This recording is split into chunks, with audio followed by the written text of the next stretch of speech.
ìtàn forítì ní orúkọ tèmi. Ìtàn gbèmí ní bàbá tó bí mi ọmọ. Mo máa tàn ju bàbá ńlá bàbá bàbá ẹlòmíì. Gbajúgbajà amúlùdùn ní bàbá tó bí ìyá yìí.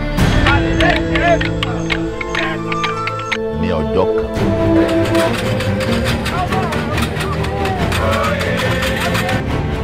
Àrẹ̀mú!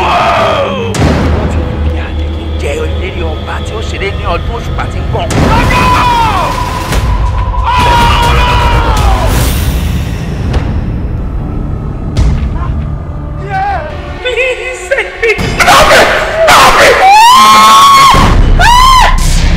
Mo rí ikú àti ìpayín kékeré. Wàhálà ńlá ló wà yìí o.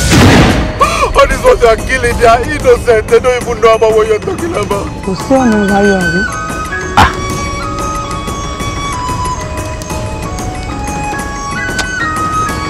Kò sí ọ̀nà àbáyọ.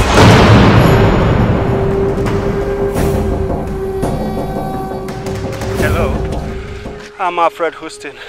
I'm a missionary. I'm very hungry and tired. Please, can you take me to your home? Ọ̀dọ́! Ẹ máa ń pọ̀fọ́. Panumọ́ àbókì bábò wíjọ. Panumọ́ àbàfẹ́ kì í bábà fẹ́ fọ́. Ọ̀rọ̀ inú ẹlẹ́dẹ̀ ní gbé.